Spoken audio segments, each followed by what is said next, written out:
Hello everyone, welcome back to my another vlog. বিয়ানামৰ competition আছে annual মিটত গতিকে আমাৰ প্ৰেক্টিছৰ সময়ত কনকলতা বৰুৱা হোষ্টেলৰ দলটো হেল্ল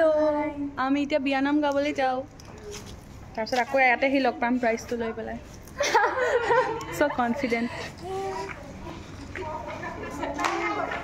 আসলে নমস্কাৰ বিয়ানাম গাবলৈ ওলাইছো আগে দিয়া পাছে দিয়া আগে দিয়া পাছে দিয়া এয়া হৈছে দৰাৰ মাকৰ ইমান ফুৰ্তি বৰেন গৈ আছে মন পছন্দৰ কইনা বৰেন বহুত ভাল হয় শিক্ষিত বুৱাৰী ইভিএছ ডিপাৰ্টমেন্ট আৰু মোৰ সখীৰ বিয়া সখীও কিন্তু ইভিএছ ডিপাৰ্টমেন্টৰে হয় ইয়েস হয় নেকি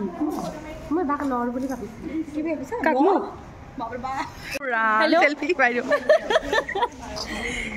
হাই আমাৰ কইনা গৈ থাকা কেইদিনমান যোৱা চলো ভিতৰ বাৰতে যাম আমাৰ কম্পিটিশন আছিল সন্ধ্যা 5:30 বজাৰ পৰা কইনাৰ সৈতে গোটেই বিয়ানামৰ আয়তীসকল আমি টমটমেৰে গৈ আছো আৰু আমাৰ এয়া পাৰফৰ্মেন্স আৰম্ভ কৰিবলৈ সময় হ'ল এয়া মঞ্চত কনকলতা বৰুৱা ছাত্ৰী নিবাসৰ আয়তীসকল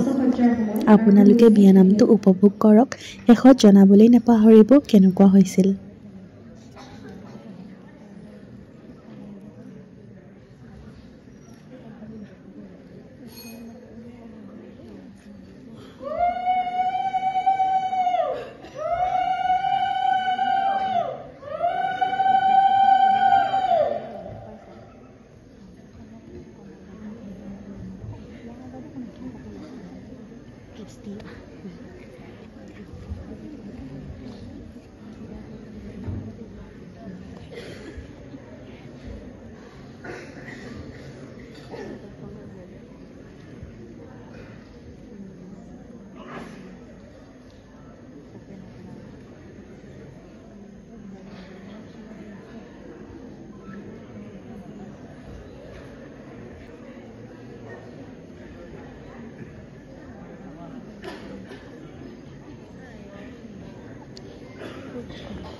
কম্পিটিশ্যন শেষ কৰি আমি ৰিজাল্টৰ কাৰণে ৰৈ আছিলোঁ আৰু তেনেতে আমি খবৰটো পাই গ'লোঁ যে আমি ছেকেণ্ড পজিশ্যন পাইছোঁ হয় ফাৰ্ষ্ট পজিশ্যন নোপোৱাৰ কাৰণে অলপমান বেয়া লাগিলে ষ্টিল ইমানকেইখন হোষ্টেলৰ মাজত এইকেইদিনৰ প্ৰেক্টিছতে যে আমি ছেকেণ্ড পজিশ্যন পাইছোঁ তাতো আমি বহুত সুখী আৰু এয়া হোষ্টেললৈ আহি থকা অৱস্থাত একদম উৰুলি দি সোমাইছে আমাৰ ছোৱালীহঁত সেই ভিডিঅ'টো কেনে পালে জনাব থেংকছ ফৰ ৱাচিং বাই বাই